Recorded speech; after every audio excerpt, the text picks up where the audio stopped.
के लिए, इसे विकसित बनाने के लिए प्रयासरत हैं। तो मैं चाहूंगी ये तालियां एक बार बजा दें ताकि हम चर्चा की शुरुआत करें। मेरा पहला सवाल अर्जुन दास जी आपसे है। सबसे पहले हम ये समझना चाहेंगे कि पर्यटक ग्राफ से आप हस्तशिल्प का भविष्य किस प्रकार देखते हैं?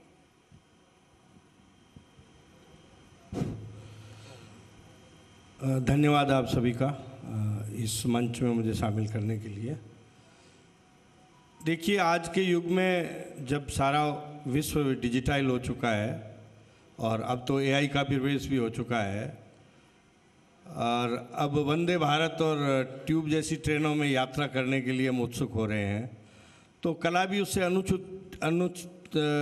अछूती नहीं रह सकती। कला में भी कुछ बदलाव डिमांड और सप्लाई के हिसाब से होना ज़रूरी है। तो हम जिस तरह से टूरिस्ट बढ़ रहा है, टूरिस्ट का जो ग्राफ है उसमें टूरिस्ट देसी और विदेशी का जो इक्वेशन है उसके हिसाब से हम प्रोडक्ट को भी उसी हिसाब से डिज़ाइन कर रहे हैं ताकि हम हर ग्राहक को बाज़ार दे सकें।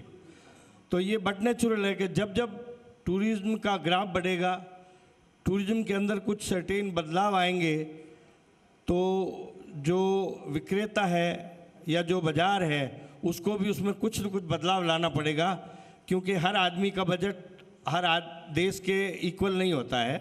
भारतीय आता है तो उसे एक छोटे बजट की वस्तु की आवश्यकता होती है। बाहर का अगर इनबाउंड टूरिस्ट आता है तो उसका बजट कुछ और होता है। तो उस हिसाब से हम प्रोडक्ट को डिज़ाइन करते रहते हैं, उसी ग्राफ के हिसाब से चलते रहते हैं। ठीक है मयंक जी, मेरा अगला सवाल आपसे है। जैसलमेर में पर्यटन को बढ़ाने के लिए आपकी सरकार से क्या क्या उम्मीदें हैं? क्योंकि यहाँ पर अक्सर ये कहा जाता है कि दिवाली से होली तक का ही पर्यटन रह पाता है। अब ऐसे में क्या आपको लगता है कि सरकार से ऐसी उम्मीदें होनी चाहिए? आपकी क्या उम्मीदें हैं कि यहाँ पर पर्यटक जो है वो बड़ी संख्या में आए और वो सिर्फ एक सीजनल ना रहे? धन्यवाद। सबसे पहले मैं जी राजस्थान के दर्शकों को जैसलमेर से नमस्कार और क्षमागणी करता हूँ। साथ ही धन्यवाद देता हूँ जी राजस्थान के मंच को जिन्होंने हमें यहाँ मौका दिया बोलने का। पर्यटन को बढ़ाने के लिए सबसे पहले तो जैसे हमारी जो सरकार है, हमारा जो प्रशासन है, हालांकि वो बहुत अच्छा काम कर रही है। साथ ही मैं ये कहूँ कि सबसे पहले इम्पोर्टेंट होती है कनेक्टिविटी। किसी भी पर्यटक को आने के लिए या तो रेल मार्ग, हवाई मार्ग या सड़क मार्ग। सड़क मार्ग हमारा बहुत अच्छा है। हवाई मार्ग जो है वो सीजनल ही चालू रहता है, तो सबसे पहले हवाई मार्ग जो है वो 12 महीने वर्ष पर्यंत चालू रहे।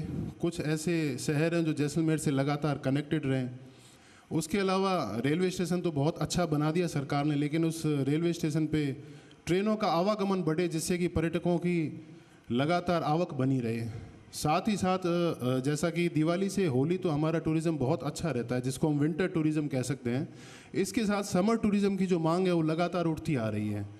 पिछले कई वर्षों में हमने भी प्रयास किया है कि भाई समर टूरिज़्म को डेवलप किया जाए। जिस तरीके से विंटर में लोग यहाँ आते हैं, समर में भी आए। समर में आए जैसलमेर में, जैसलमेर की समर के समय, गर्मियों के समय यहाँ पर टूरिज़्म को कैसे बढ़ावा देना है। समर टूरिज़्म के साथ साथ हमें नाइट टूरिज़्म को भी बढ़ाना पड़ेगा। तो सरकार से यही गुजारिश रहेगी कि समर टूरिज़्म के लिए जैसलमेर में कुछ विशेष पैकेज की घोषणा करें या जैसलमेर में कुछ ऐसी अन्य सुविधाएं डेवलप की जाए। रात के समय जो अलग अलग स्पॉट है जैसे गड़ीसर है और उसके अलावा ऐसे कई पर्यटक स्थल है जिनको रात के समय भी खोला जाए ताकि पर्यटक रात के समय वहां पर जा सके। तो हालांकि जैसलमेर में पर्यटन की अपार संभावनाएं हैं। जिस तरीके से पिछला सीज़न रहा है और इस पिछले 6 महीने में जो पर्यटकों की आवाजाही रही, उसको देखकर लगता है कि समर टूरिज़्म में भी बहुत अच्छा स्कोप है। बिल्कुल, और सबसे अहम बिंदु जो आपने उठाया वो है कनेक्टिविटी का, और मुझे लगता है कि सरकार इस पर बेहतर कार्य कर भी रही है और इसीलिए संख्या में इजाफा हो रहा है। सबसे महत्वपूर्ण ही कनेक्टिविटी। अगर कनेक्टिविटी नहीं बढ़ेगी, यहाँ पर आने का जरिया नहीं मिलेगा तो लोग आएंगे कैसे? हर कोई गाड़ी के साथ यहाँ पर नहीं पहुँच सकता है, हर कोई हवाई जहाज से भी नहीं आ सकता। तो सबसे महत्वपूर्ण है रेल सेवाएं। तो मेरा निवेदन रहेगा हमारे माननीय विधायक छोटू सिंह जी से, बीजेपी के जिला अध्यक्ष श्री दलपत जी से, कि रेल सेवाओं को जल्द से जल्द जो है बढ़ाया जाए, नई ट्रेनें शुरू की जाए। पिछले काफ़ी समय से हमारे पर्यटक व्यवसायी मांग कर रहे हैं, तो इसको देखते हुए, हालांकि रेलवे स्टेशन मैंने बोला बहुत अच्छा बना है, लेकिन जल्दी से जल्दी नई ट्रेनें शुरू की जाए जिससे पर्यटकों को आने में सुविधा हो। अच्छा, कनेक्टिविटी की बात हो रही है तो मैं हमारे जो भी दर्शक हमें देख रहे हैं और या फिर जो लोग यहाँ पर मौजूद हैं, मैं उन्हें बताना चाहूँगी कि हमारे जो चैनल हेड हैं मनीष शर्मा सर, उनके आने के बाद कनेक्टिविटी पर हमने भी बहुत अच्छा काम किया है, सड़कों पर नहीं सोशल मीडिया पर, और हम हर सोशल मीडिया प्लेटफॉर्म पर मौजूद हैं ताकि आप कहीं पर भी हो, बस आपको जी राजस्थान लाइव सर्च करना है और आप अपने शोज़ देख सकते हैं, हमसे जुड़ सकते हैं। चलिए अब हम आगे बढ़ते हैं, हमारे साथ कैलाश जी हैं। कैलाश जी, सम क्षेत्र में डेस्टिनेशन वेडिंग एवं बड़े आयोजनों की अपार संभावनाएं हैं। सरकार द्वारा स्पष्ट नीति, अनुमति और प्रचार अभियान चलाकर सम को एक प्रीमियम वेडिंग डेस्टिनेशन के रूप में किस तरह से विकसित किया जा सकता है? सम क्षेत्र भारत का और विश्व का सबसे महत्वपूर्ण पर्यटन स्थल है। जैसलमेर का किला और उसके बाद में सम सैंड ड्यून्स बहुत ही पॉपुलर है। तो फिलहाल हम देख रहे हैं बीते 4-5 साल से वहाँ हर साल 8-10 वेडिंग होती है। वहाँ महल जैसे रिजॉर्ट्स भी है और सुंदर डेजर्ट्स भी है, साथ में और भी एक्टिविटीज़ है। तो हमारी गुजारिश है कि पर्यटन विभाग राजस्थान में सम को एक बढ़िया वेडिंग और इवेंट्स के लिए इसका प्रचार प्रसार करे, इसको डेवलप करे। वेडिंग की यहाँ बहुत अपार संभावना है वनिस्पत दूसरे क्षेत्रों से, लेकिन बड़ी सिटी जैसे जयपुर है, दिल्ली है या अदर्स है, ये एक खुला क्षेत्र है, काफ़ी सारी इन्वेंट्रीज़ है हमारे यहाँ पे, काफ़ी पॉसिबिलिटीज़ है। तो धीरे धीरे सम वेडिंग हब बन सकता है, ये मेरी उम्मीद है। ठीक है, अर्जुन दास जी, अगला सवाल आपसे है। आपने वाकई ये कहा था जब हमने पूछा था कि पर्यटन ग्राफ में हस्तशिल्प का क्या भविष्य होगा, तो आपने बदलाव की बात की थी। बदलाव ज़रूरी है। क्या आप बदलते पर्यटन परिवेश में हस्तशिल्प के प्रारूप, संरचना और बाजार की आधुनिकता में भी कुछ बदलाव महसूस करते हैं? बहुत आवश्यक है, ये बहुत आवश्यक है कि जब तक आप डिमांड और जो कलर फोरकास्ट होता है उस पर नहीं जाओगे तो आप प्रोडक्ट को बेच नहीं पाओगे। एक जगह खड़े होकर आप यात्रा नहीं कर सकते किसी चीज़ की। उसी तरह इसमें भी आपको बदलाव करना होगा। जितने भी फेस्टिवल और फेस्टिविटीज़ होती है जहाँ हैंडीक्राफ्ट से रिलेटेड और आर्ट से रिलेटेड बड़े बड़े सेमिनार होते हैं, मार्केट होती है, लाइक EPCH जो 2 बार समर और विंटर 2 सेशन का बहुत बड़ा नोएडा में हैंडीक्राफ्ट फेयर आयोजित करती है, गारमेंट का होता है, आर्टिफिशियल ज्वेलरी का होता है। इन सबको देखने के बाद ही हम किसी मुकाम पर पहुंच पाते हैं कि अब हमें अगले वर्ष मार्केट, क्योंकि हर वर्ष का कलर अलग होता है।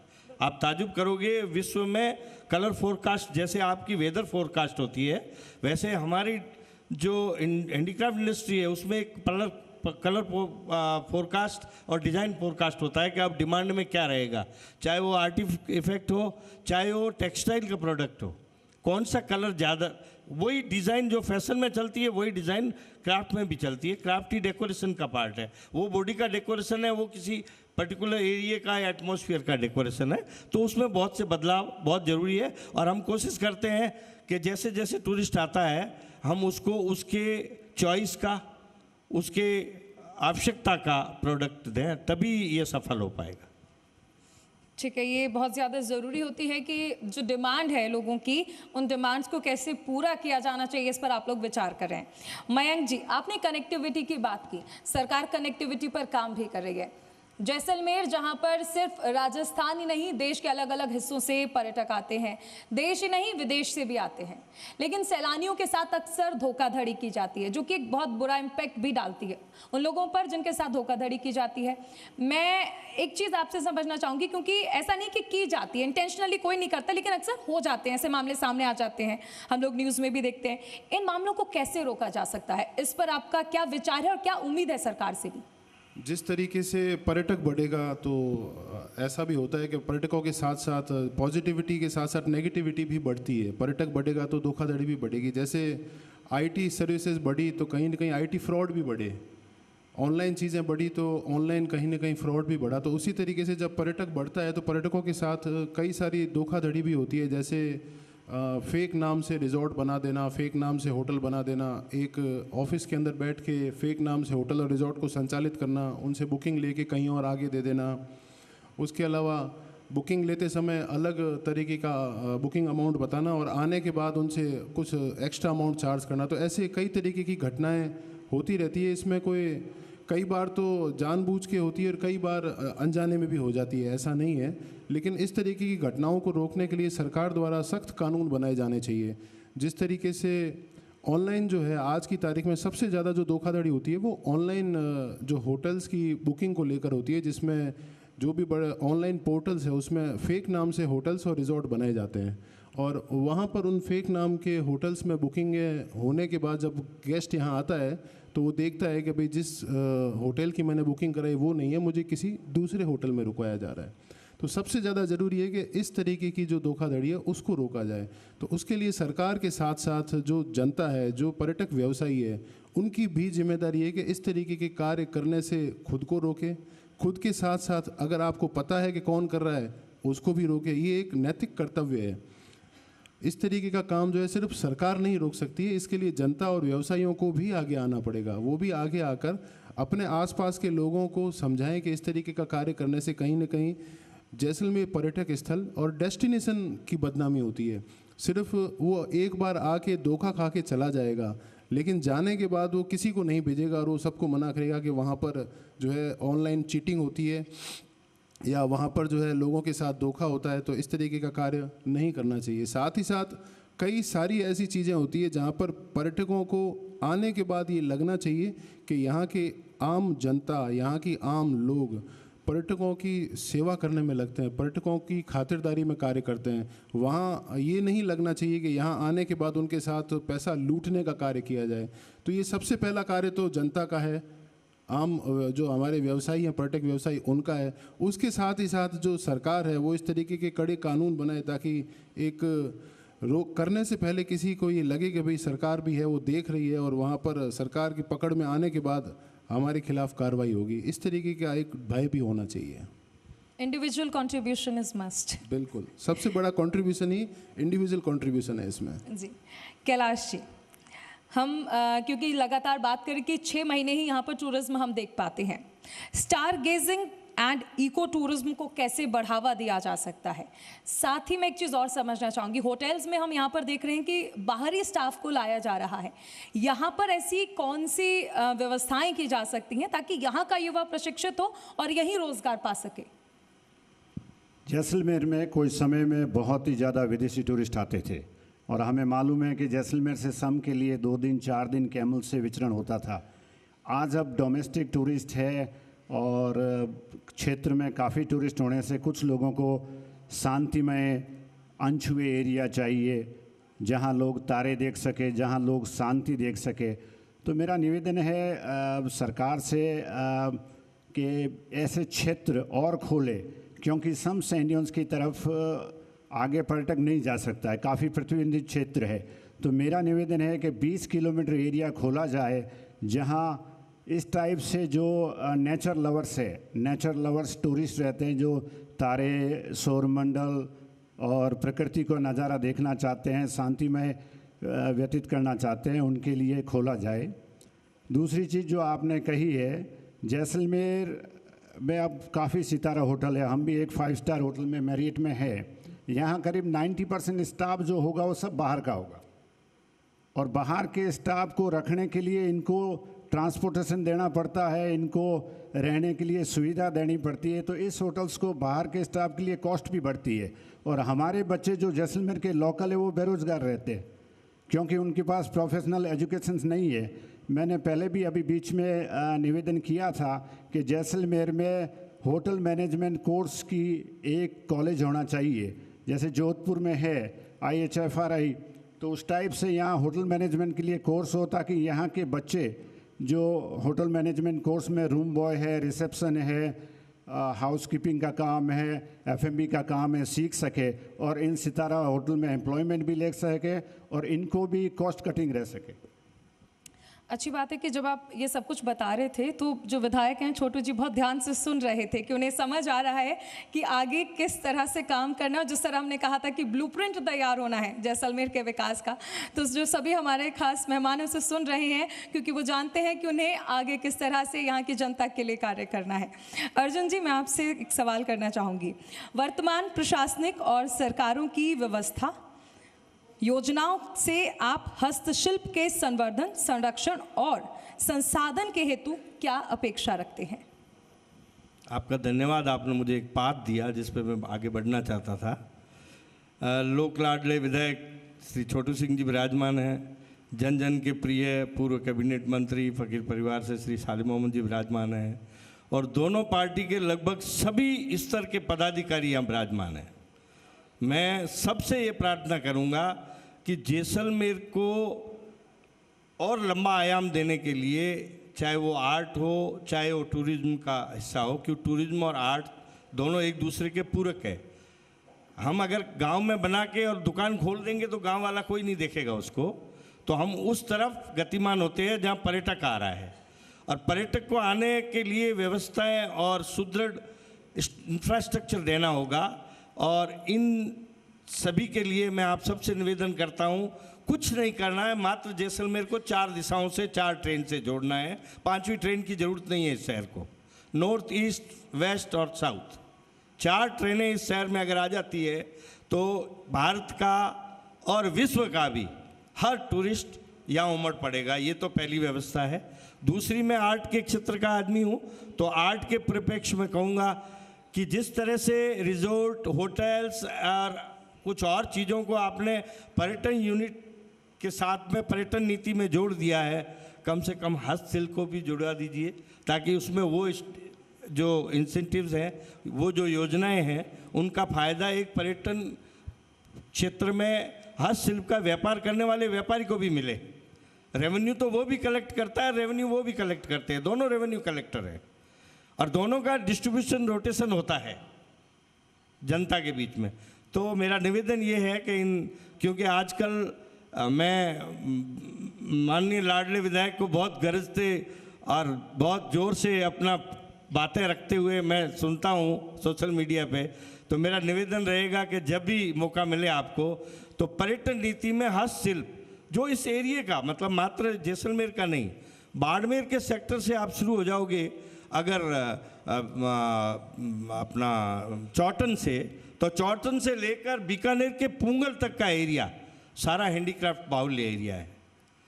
ये अगर पर्यटन नीति में जुड़ जाता है तो यहाँ के जो आर्टिजन्स हैं उनको बहुत मदद मिल सकती है, उनको बहुत व्यवस्था मिल सकती है ताकि और प्रोडक्ट बने और नई नई चीज़ें जो विलुप्त हो रही है वो जिंदा रहें। ठीक है मयंक जी, मैं आपसे एक चीज़ समझना चाहूँगी। राज्य सरकार 24 घंटे दुकान खोलने की अनुमति देने पर विचार कर रही है। जैसलमेर में नाइट टूरिज्म को लेकर आपकी सरकार से क्या उम्मीदें हैं? अभी कुछ समय पूर्व ही मैंने देखा था कि भाई राज्य सरकार ने ये फैसला लिया है कि अब कुछ शहरों में जो दुकानें हैं वो 24 घंटे खुली रहेगी। तो इन दुकानों के साथ साथ बस राज्य सरकार से यहाँ पर हमारे अपना सरकार के प्रतिनिधि यहाँ पर विराजमान है, भारतीय जनता पार्टी के भी पदाधिकारीगण हैं यहाँ पर। तो जिस तरीके से दुकानों को 24 घंटे खोलने की इजाज़त है, उसी तरीके से पर्यटक स्थलों पर भी कुछ ऐसी जगह हो जहाँ पर 24 घंटे पर्यटक जो है पर्यटक स्थलों पर जा सकें। डेस्टिनेशन वेडिंग हो गया, जो आम पर्यटक है उसके लिए कहीं ना कहीं नाइट टूरिज़्म की भी रिक्वायरमेंट है। नाइट टूरिज़्म में स्टार गेजिंग भी आता है। नाइट टूरिज़्म में पर्यटक स्थल पर कुछ ऐसे कार्यक्रम हो जो कि पर्यटकों को आकर्षित करे। तो नाइट टूरिज़्म एक ऐसा स्कोप है जिससे जैसलमेर के समर टूरिज़्म को कहीं ना कहीं 4 चांद लगेंगे। नाइट टूरिज़्म से जैसलमेर की जो बीच के 6 महीने की जो कमी है उस कमी को भी पूरा किया जा सकता है। तो मेरी गुजारिश रहेगी माननीय विधायक महोदय से कि जैसलमेर में नाइट टूरिज़्म को प्रमोट करने के लिए किस तरीके से सरकार से मदद ली जाए। आप सरकार में हमारी मांग उठाए पर्यटक व्यवसायियों की तरफ से, जिसमें जैसलमेर में नाइट टूरिज़्म के लिए एक अलग से पॉलिसी बने।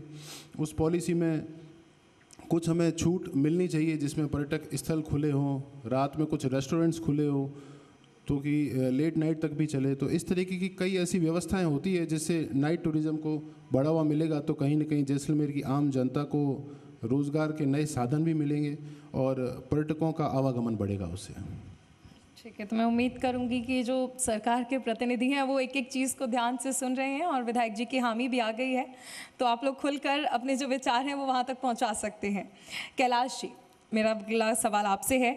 ऊंट राजस्थान का राज्य पशु है और पर्यटन का मुख्य आकर्षण भी है। ऊंटों की घटती संख्या को देखते हुए ऊंट पालकों को विशेष सहायता देने के लिए क्या प्रयास किए जा सकते हैं, और क्या आपको लगता है कि जयपुर की तर्ज पर कैमल विलेज विकसित किया जाना चाहिए जैसलमेर में भी, ताकि यहाँ पर पर्यटकों की संख्या जो है वो बढ़े? मैंने जब काम शुरू किया विच वॉज 1985, जब जैसलमेर शहर में 200 कैमल थे। आज पूरे जैसलमेर में देखता हूँ तो सिर्फ सम में, खोड़ी में, कुछ क्षेत्र में ही कैमल है। लगातार जो नए लोग हैं वो बाइक में या गाड़ियों में आ रहे हैं, तो ऊँटों के प्रति लगाव कम है और ऊँट का जो चारा है वो भी धीरे धीरे महंगा हो रहा है। मैंने देखा था जयपुर में एक हाथी विलेज है, तो मेरा निवेदन है, दोनों पक्ष के हैं यहाँ पे, कि कभी अगर जैसलमेर में एक कैमल विलेज बने जहाँ आगे वाले टूरिस्ट ऊँट को देख सके, उसकी दिनचर्या को भांप सके। ज़्यादा से ज़्यादा लोग कैमल का प्रोटेक्शन भी सरकार की तरफ से ज़रूरी है। उसके लिए जैसे अकाल राहत में गायों के लिए सेवा होती है, मेरे हिसाब से एक दो ऐसे ही कैंप हो जहाँ कैमल को चारा सस्ता मिले। तो कैमल को बढ़ाना है, क्योंकि जो जैसलमेर लोग टूरिस्ट आ रहा है वो जैसलमेर का कैमल, जैसलमेर का किला, जैसलमेर की कला, ये तीन चीज़ महत्वपूर्ण है। जब तक वो कैमल पे नहीं बैठता होगा, जब तक उसको जैसलमेर घूमने में वो नहीं रहेगा। तो कैमल की हर विदेशी और देसी पर्यटक में रुचि रहती है। वो रीले बनाता है, वीडियो बनाता है। कुछ समय में हम टूरिस्ट को 3 घंटा कैमल देते थे, 4 घंटा देते थे, 3 दिन देते थे। अब टूरिस्ट को मात्र 10 मिनट राइड होती है, वो बैठता ही नहीं है कि इतनी, क्योंकि हमारे पास व्यवस्थाएं कम है। तो मेरा ये आग्रह कि कैमल को अगर इस तरह से कोई प्रमोशंस मिले सरकार की तरफ से, ऊँट पालकों को विशेष सुविधाएं मिले, और तो ज़्यादा से ज़्यादा कैमल रहेंगे तो लोगों की रुचि रहेगी और उसका फ़ायदा मिलेगा। सही कहा आपने। बहुत से लोग जो यहाँ पर आते हैं वो कैमल राइड करना चाहते हैं, लेकिन बहुत बार ऐसा होता है कि उनकी विशेष पूरी नहीं हो पाती हैं। वजह है क्योंकि कैमल्स की संख्या जो है वो बहुत कम होती जा रही है। मैं आखिर में कोई फॉर्मल क्वेश्चन नहीं रखूँगी, सिर्फ आपके सजेशंस। अर्जुन दास जी, आपका क्या सजेशन है? आगे अब कैसे विकास हो सकता है, क्या संभावनाएं हैं?